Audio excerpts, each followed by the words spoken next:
क्या आपका बच्चा पढ़ाई को टालता है या फिर पढ़ाई ना करने के बहाने ढूंढता है, या फिर बुक्स लेकर बैठता तो है लेकिन उसके दिमाग में कुछ जाता ही नहीं है? अगर आप इन सब में से कोई भी सिचुएशन फेस कर रहे हो तो आपने बिल्कुल सही वीडियो पर क्लिक किया है। Hi everyone, my name is doctor Anuradha and this is my YouTube channel petals of life.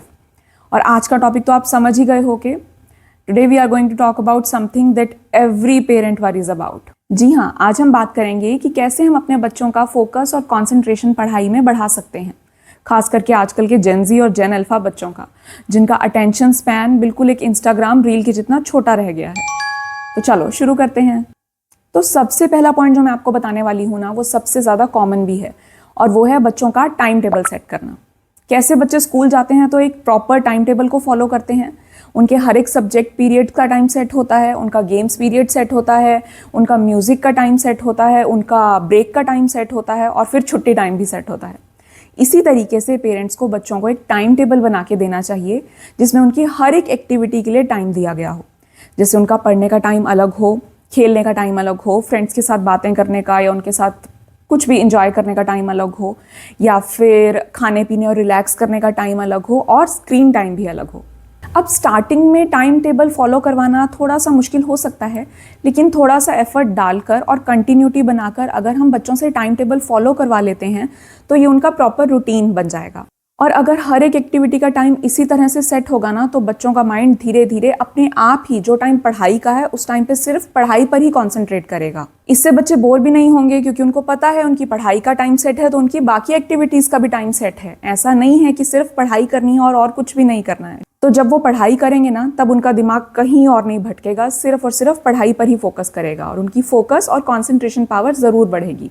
अच्छा, एक और चीज़ टाइम टेबल में जो आपने ध्यान रखनी है वो है, एक तो छुट्टी वाले दिन, कि जब छुट्टी के दिन है तो उनका भी टाइम टेबल सेट होना चाहिए। ऐसा नहीं है कि बच्चा स्कूल से आ रहा है और उसके बाद उसका टाइम टेबल सेट है। जिस दिन वो स्कूल नहीं जाता है उस दिन का भी उसका प्रॉपर टाइम टेबल सेट होना चाहिए। साथ ही साथ अगर बच्चे को किसी दिन होमवर्क नहीं मिलता तो उसको बोलो कि जो उसने लास्ट डे किया था वही वो बैठ के रिवाइज करे। ऐसा नहीं हो कि वो पढ़ाई का टाइम स्किप कर दे। इससे ना पढ़ाई के लिए एक डिसिप्लिन क्रिएट होता है, एक रेगुलरिटी बनती है, और ये चीज़ फोकस बढ़ाने के लिए सबसे ज़्यादा इंपॉर्टेंट है। अब जब बच्चे का एक टाइम टेबल सेट है तो उस टाइम टेबल में ब्रेक्स का टाइम भी होना चाहिए। जितना इंपॉर्टेंट बच्चों के लिए पढ़ाई पर फोकस करना है, उतना ही इंपॉर्टेंट उनके लिए ब्रेक्स लेना भी है। आपको पता है ना, जब आपके फ़ोन की चार्जिंग खत्म हो जाती है आप उसको चार्जिंग पर लगाते हो। इसी तरीके से जब बच्चा पढ़ते पढ़ते थक जाता है तो उसको चार्जिंग की ज़रूरत होती है, और वो चार्जिंग उसको ये ब्रेक्स देती हैं। अब ब्रेक्स में आप उनके खेलने का टाइम सेट कर सकते हैं, उनके खाने पीने का टाइम सेट कर सकते हैं, या फिर थोड़ी देर एक छोटी सी नैप लेने का टाइम भी सेट कर सकते हैं। लेकिन हाँ, अगर आपके बच्चे को पढ़ाई में कॉन्सेंट्रेट करने में मुश्किल हो रही है तो उसके लिए ब्रेक्स का टाइम उतना ही रखो जितना कि पढ़ाई का टाइम है। यहाँ पे 50-50 फॉर्मूला को फॉलो करो। जैसे कि अगर बच्चे का 1 घंटे का पढ़ाई का टाइम रखा है तो प्रॉपर 1 घंटे का उसको ब्रेक दो। अगर आधे घंटे का टाइम पढ़ाई के लिए रखा है तो आधे घंटे का टाइम उसको ब्रेक का दो, क्योंकि बच्चे का फोकस इतना अच्छा नहीं है कि वो लगातार एक स्ट्रेच में कुछ घंटों के लिए या कुछ मिनटों के लिए पढ़ सके। तो जितना भी टाइम वो अपना दिमाग फोकस्ड होकर लगा सकता है पढ़ाई में, उतना ही टाइम उसके लिए पढ़ाई का रखो, और उतना ही टाइम उसके लिए ब्रेक का रखो, ताकि वो फिर से रिचार्ज होकर आए और फिर से पढ़ाई में कॉन्सेंट्रेट कर सके। और फिर धीरे धीरे जैसे बच्चे का फोकस बढ़ता जाता है वैसे वैसे आप पढ़ाई का टाइम थोड़ा सा बढ़ा सकते हो और ब्रेक्स का टाइम थोड़ा थोड़ा कम कर सकते हो। लेकिन हाँ, ब्रेक्स का टाइम खत्म नहीं करना है, वो ब्रेक्स रखनी ज़रूर है। अब जो नेक्स्ट पॉइंट है ना, वो बहुत ही ज़्यादा इंपॉर्टेंट है, और वो है to give your kids tiny challenges. जिन बच्चों का फोकस बहुत अच्छा है ना, वो काफ़ी लंबे टाइम तक पढ़ सकते हैं बिना ब्रेक्स लिए, और ब्रेक्स भी लेते हैं तो छोटी छोटी लेते हैं। लेकिन हम बात कर रहे हैं उन बच्चों के बारे में जिनका अटेंशन स्पैन बहुत ही छोटा है। तो जिन बच्चों का अटेंशन स्पैन छोटा है उनको छोटे छोटे चैलेंजेस देकर पढ़ाई के लिए मोटिवेट करना चाहिए। जैसे उनको बोल दो कि आपको हाफ एन आवर में एक चैप्टर रीड करना है, या फिर मैथ्स की एक एक्सरसाइज कंप्लीट करनी है, या फिर कोई क्वेश्चन 4 या 5 या 6 या 7 आपको लर्न करके सुनाने हैं। अगर बच्चे ये छोटे छोटे चैलेंजेस कंप्लीट करते हैं ना, तो एक तो उनके दिमाग पे बहुत ज़्यादा प्रेशर नहीं आएगा ज़्यादा पढ़ाई करने का, और दूसरा उनको सेंस ऑफ अकम्प्लिशमेंट मिलेगा। उनको लगेगा कि उनको कोई टास्क दिया गया था और वो उन्होंने पूरा किया, और ये उनको और ज़्यादा मोटिवेट करेगा कि वो और ज़्यादा चैलेंजेस लें और उनको पूरा करें। और जैसे बच्चा इन छोटे छोटे चैलेंजेस को पूरा करता जाएगा ना, उसका दिल करेगा कि उसको थोड़े से और बड़े बड़े चैलेंजेस भी मिलें। और जब वो बच्चा बड़े बड़े चैलेंजेस को भी पूरा करने लगेगा, दैट मीन्स उसका फोकस और कॉन्सेंट्रेशन लेवल इंप्रूव हो रहा है। और ये एक ऐसी ट्रिक है जो मैंने भी अपने बच्चों पर यूज़ की है, और यकीन मानिए ये बहुत ही ज़्यादा इफेक्टिव ट्रिक है। इससे ना सिर्फ बच्चों का फोकस और कंसंट्रेशन बढ़ता है बल्कि उनका पढ़ाई में मन भी लगने लगता है, क्योंकि इस ट्रिक की वजह से वो पढ़ाई को सिर्फ और सिर्फ एक बोझ की तरह नहीं देखते बल्कि उसको एक फन एक्टिविटी की तरह देखते हैं। नेक्स्ट पॉइंट जो है ना, वो चैलेंजेस देने का ही नेक्स्ट पार्ट है। अब आपने बच्चे को चैलेंज दिया, उस बच्चे ने वो चैलेंज कंप्लीट किया, उसको सेंस ऑफ अकम्प्लिशमेंट मिला, लेकिन उसका उसे पता कैसे चलेगा? वो तब पता चलेगा जब आप उसको अप्रिशिएट करोगे। जी हाँ, बच्चों के लिए छोटे छोटे चैलेंजेस पूरे करने पर भी उनको बहुत बड़ी खुशी मिल सकती है अगर हम उनको शाबाशी दें या उनकी वाहवाह करें या फिर दूसरे फैमिली मेम्बर्स के पास जाकर उनकी प्रेज़ करें। और जो तारीफ होती है ना, वो बहुत बढ़िया काम करती है किसी भी इंसान का मोराल बूस्ट करने में। तो जब भी बच्चा किसी भी पढ़ाई वाली चैलेंज को कंप्लीट करता है ना, तो उसको सेंस ऑफ अकम्प्लिशमेंट सिर्फ अपने दिमाग में नहीं फील होनी चाहिए, अपने पेरेंट्स के थ्रू भी फील होनी चाहिए। तो आप बच्चे का ब्रेक टाइम इंक्रीज कर सकते हो, या फिर उसके पसंद का कोई स्नैक बना के दे सकते हो, या फिर कुछ भी ऐसा जिससे आपके बच्चे को खुशी मिले। और जब भी बच्चा ऐसे चैलेंजेस कंप्लीट करके शाबाशी पाएगा ना, तो उसका मन ज़रूर करेगा कि वो और भी ज़्यादा फोकस और कॉन्सेंट्रेशन के साथ पढ़ाई करे, ताकि उसको इस तरह के रिवॉर्ड्स बार बार मिलते रहें। नेक्स्ट पॉइंट जिसका आपको ध्यान रखना है, जो कि बहुत ही कॉमन है लेकिन बहुत सारे पेरेंट्स इस पॉइंट को इग्नोर कर जाते हैं, वो है बच्चों के लिए एक पीसफुल एनवायरनमेंट को क्रिएट करना। अब पीसफुल एनवायरनमेंट कैसे क्रिएट होगा?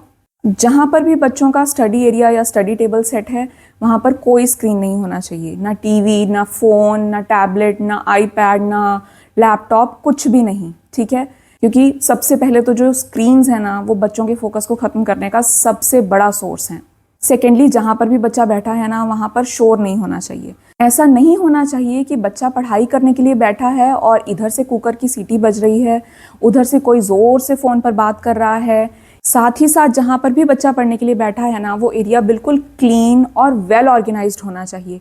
बच्चे की पढ़ाई की ज़रूरत का सारा सामान वहाँ पर होना चाहिए, ताकि बच्चे को कोई भी प्रॉब्लम ना आए पढ़ाई करते हुए और उसका दिमाग डिस्ट्रैक्ट ना हो। उसकी बुक्स, उसकी स्टेशनरी, सब कुछ एक ही जगह पर सेट होना चाहिए। कोई भी सामान ढूंढने के लिए उसे इधर से उधर उठना ना पड़े। नेक्स्ट पॉइंट जिसका पेरेंट्स और बच्चों दोनों को ध्यान रखना है, वो है हेल्दी ईटिंग और प्रॉपर स्लीप। अब बच्चा जब हेल्दी फूड खाता है ना, तो ना सिर्फ उसका माइंड और बॉडी डेवलपमेंट अच्छे से होता है, बल्कि उसकी मेमोरी भी शार्प होती है। और जब शार्प मेमोरी होती है तो फोकस अपने आप इम्प्रूव होता है।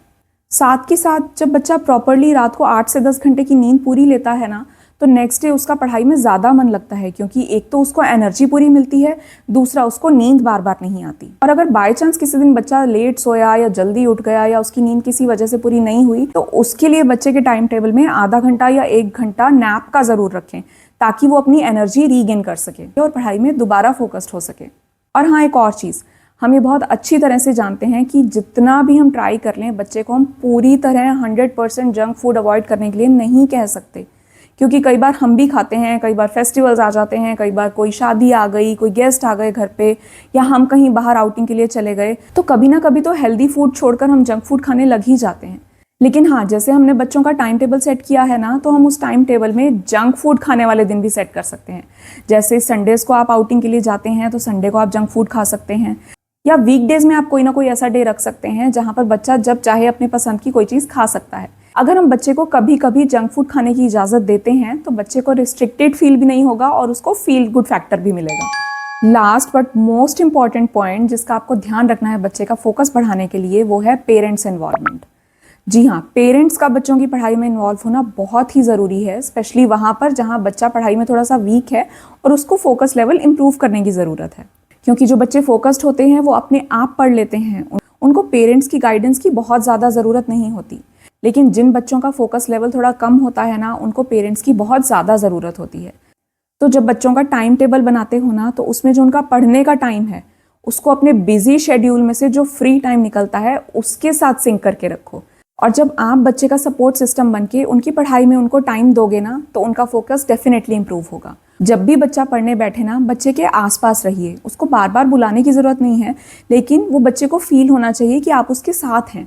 जब भी बच्चे को कोई प्रॉब्लम आए, कुछ नहीं समझ आ रहा या कोई प्रॉब्लम सॉल्व नहीं हो रही, तो उनको पता हो कि आप बैठे हैं उनकी प्रॉब्लम सॉल्व करने के लिए, या उनको जो समझ नहीं आ रहा वो समझाने के लिए। या फिर आप छोटे मोटे ट्रिक्स भी यूज़ कर सकते हैं जिससे बच्चों का कॉन्सेंट्रेशन लेवल इंप्रूव हो।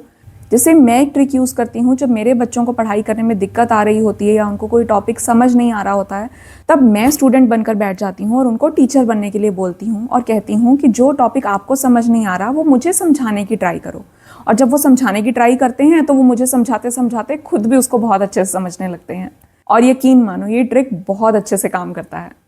तो ये थे वो पॉइंट्स जिनको यूज़ करके आप बच्चों का कंसंट्रेशन लेवल और फोकस लेवल इंप्रूव कर सकते हैं। मुझे कमेंट करके ज़रूर बताना कि आप इनमें से कौन से पॉइंट्स यूज़ करते हैं और कौन से पॉइंट्स अब से यूज़ करना शुरू करेंगे। अगर ये वीडियो अच्छा लगा तो इसे ज़रूर लाइक करना, चैनल को सब्सक्राइब भी कर लेना और नोटिफिकेशन बेल पर भी ज़रूर क्लिक कर देना ताकि मेरे नेक्स्ट वीडियो का नोटिफिकेशन आप तक टाइमली पहुंच सके।